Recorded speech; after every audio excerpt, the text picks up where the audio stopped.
distracted by stations. When they have it live, they have it on the TV.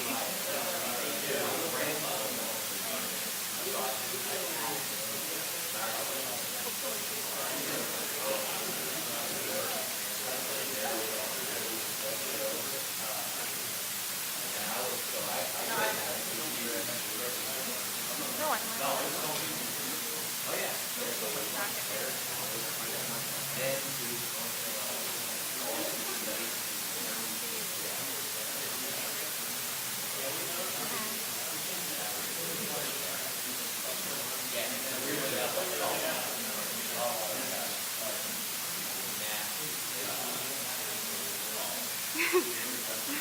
Oh, I goes, look at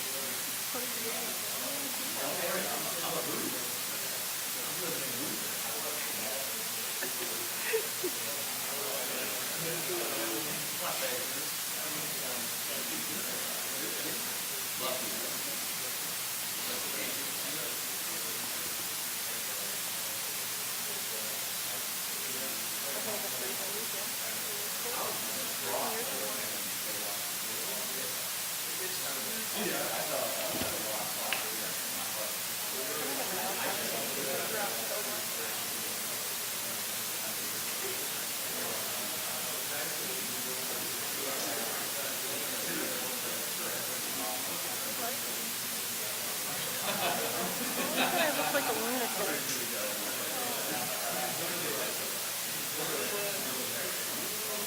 It was so bad.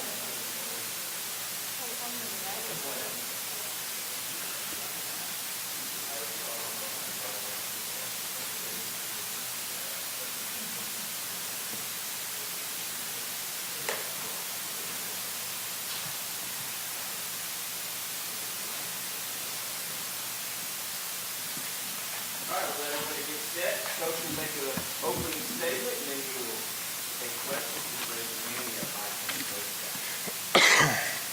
minutes. How's everybody doing? Been a while, man. Great to see everybody here. As this week starts, first just want to say good luck to Coach Harper, Coach Barnes, and the men's and women's basketball team. Great time of year on the basketball side of it. Look forward to seeing them all compete and have a great month here. And for us, day one on the practice field, great to get out there. Got a bunch of new guys. I think we got 8 transfers, 14 mid-year high school guys. Caleb Beasley, Edwin Spillman joined us here today. They weren't with us at the beginning of this semester, but were able to join us today too. So great to get out on the grass with those guys and start our on the field journey for this season. And our guys have done a great job in the first quarter of our off season transition here into spring ball. In a great spot to go compete and get better every single day. And today was the start of it. So. Open it up. Yeah, Coach, what do you think you know about this team today that you didn't know when you left the bowl site? It's a different team than it was at the bowl site. There's a lot of guys that are here with us, obviously. December's a different month, guys going to the league, whatever it might be. You have some of your mid-year enrollees that are there, but it's their first experience. Got a bunch more that are with us now than were in Orlando with us. And every year, it's always been true, but certainly, rosters, turnover, more frequently at this point and this time in college football. And so it's a process. It's a journey. You can't shortchange it. You can't cut it. And for us, strength and conditioning, the accountability factor. We're intentional in trying to develop leadership communication from within the locker room. Our guys handled that extremely well, grew throughout of it. Some great days, some tough days that we had to learn from too. But that's all part of the process and the journey. What I do like about this group is that they do compete extremely hard. They care about one another, and they're willing to get coached. And today is just the beginning of the on-field stuff for everybody in the building. Man, fundamentally getting better, growing in your technique, mastering that, then the scheme, your eyes, your hands. It's a long ways to go until we kick off. We always challenge our guys, don't make the same mistake twice. If you do that, you're going to grow and be in a good spot by the time we get to kickoff. the identity of this football team, our makeup, we're still a long ways away from being what I hope us to be, but also what we should be. That's all part of it. Josh, when you're talking about the transfers, obviously they were brought here for a reason. They're all going to, you would hope, fill critical roles. Can they afford to sort of ease into it because this is still just spring, or do you need to see some urgency from those transfers that they can be ready when these 15 practices are over? You need to see urgency from everybody that's putting a helmet on and going out and practice. I don't care how long you've been playing. The best in the game are always working on their craft, and that's Hall of Famers, 15-year vets. Same at this level, man.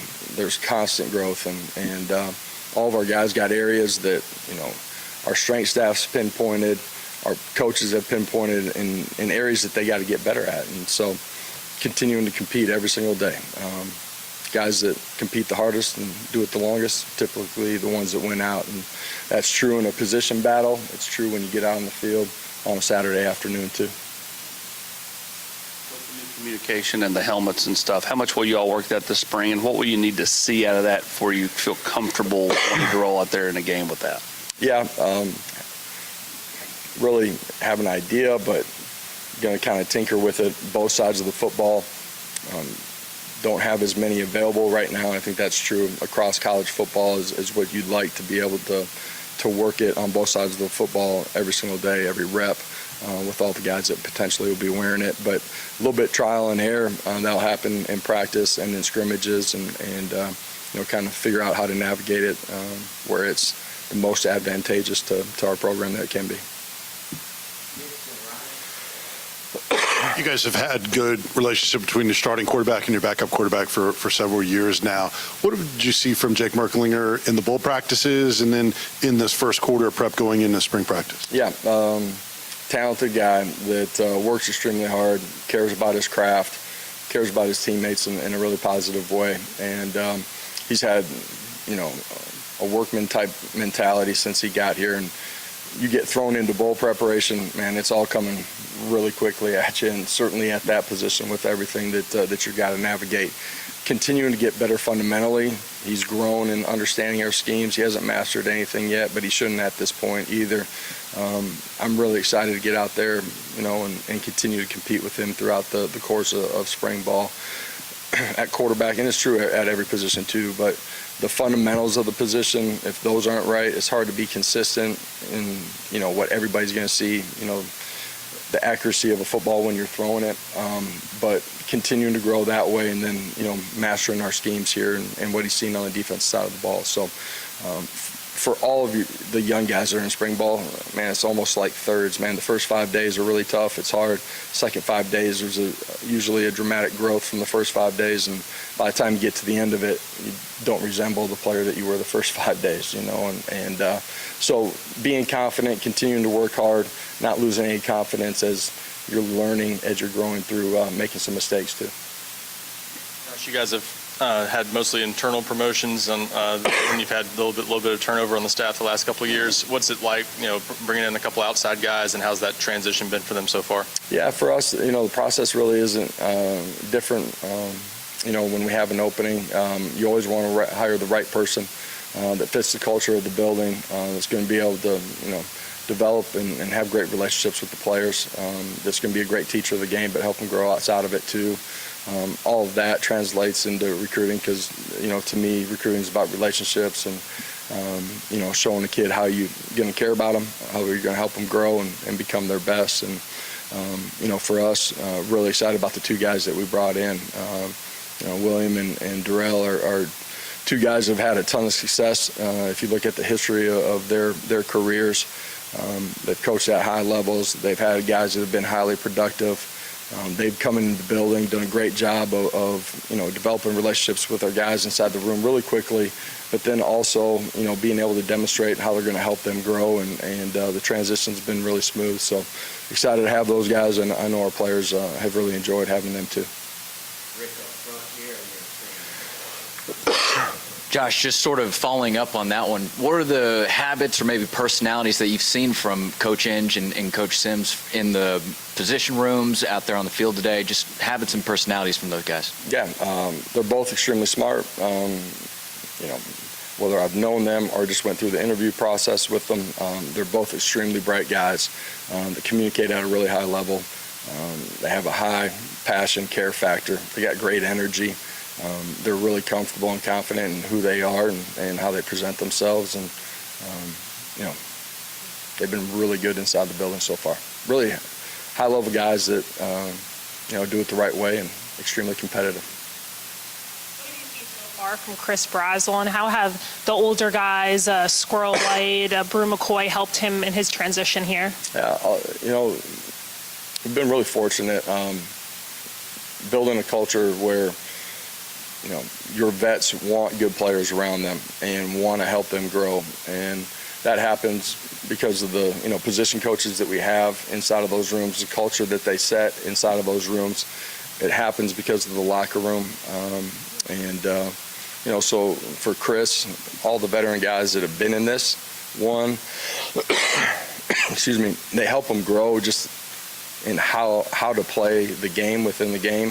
For us, the mechanics, how to process can be specific routes, but they also help them just, the culture of the building, who we need to be individually and thus collectively as a group. And our first quarter of our offseason, I said it earlier, we spent a lot of time on leadership and communication, and we got good leadership. It's got to become great leadership, and we need it to be championship leadership inside of that locker room. Josh, you're already seeing some places, some analysts saying that Pierce is going to have to maybe get used to the way people might, sort of focus on him this season, do what they can against him. But as last season progressed, how much more attention did he start getting in that way with opponents? He did see a bunch of attention. That can be sliding, he can be chipping. Some of the route structure, getting the ball out quickly, out on the perimeter, was a part of it. And at the end of the day, any unit, it can't just be one guy.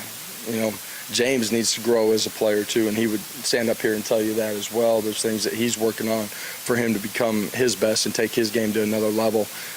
But you got to have guys around you too, and that way, if they're just trying to slide to one, man, somebody else has got a one-on-one that they can go win too, and bring some balance to what you're doing up front, and then for us, obviously having the ability to move him around too will be a part of it as well. Josh, with Lance Hurd, the transfer you guys brought in on the offensive line, he obviously is very, very big, but for he is big. Yes, he is. Yes, thanks for confirming that. Just the fact that he's sort of a young player, but kind of is coming in with some expectations coming in from LSU, what you guys expect from him. What's this spring like for him as he sort of adjusts this offense and really building his experience? Yeah, really young player that played, snaps down there and played well when he had the opportunity. He's a young player that's going to have to continue to grow. He's got to develop and grow into being a pro and how he handles himself every single day. He's been awesome inside of our building, developing relationships, how he's competed every day. The guys that we took in the transfer portal, that recruitment happens really quickly. Man, it's been a great group that's come into the building and tried to blend in and mesh in with our team culture extremely quickly. They've handled themselves with a lot of maturity. He's handled himself with maturity. On the field, as a young player that, he's, 7 months, 8 months into his college football career, and he's just beginning his journey. So fundamentals, technique, understanding what we're doing offensively, the communication that's got to happen up front. Then when we play with tempo, being able to function and operate within that. He's in the beginning stages. Uber talented, been great in the building. Man, I expect him to grow a bunch here over, the next 14 practices. You always talk about being able to take your offense and mold it to whatever quarterback you have or whatever weapons that you have. With it now being Nico's offense, where are you guys this spring in terms of building around him, experimenting with what's best for him versus what you've done in the past? Yeah. And then secondly, where is he from a leadership standpoint in your mind right now? Yeah, knowing who Nico is, but also knowing that he's still growing as a player. Some core principles, some things that we believe in that we feel like we need to have. We're going to continue to grow in that. Some subtle things that we'll add, just based off of the player that he is and how we put him in a position to be successful, but also help us grow and change from year to year too. So we'll tinker with some of that through spring ball, figure out, the things that we feel like are best for us collectively and for him, and, kind of hone in on those things as we get into to training camp. Yeah, quarterback position, you got the ball in your hands. Everybody's paying attention to that position. You better have some of those traits right from the jump. The hard thing as a young quarterback on the leadership side of it is you're still pushing extremely hard on the fundamentals, the growth and mastering of our offense, mastering what's going on the other side of the ball. He does a phenomenal job in one-on-one situations, communication with wide receivers after, a series, offensive line, the growth, his voice within our entire program. He's got to continue to grow in that role. That's something that is true for every young quarterback, though. Expect him to continue to mold into that. Thank you, Coach. Appreciate it, everybody.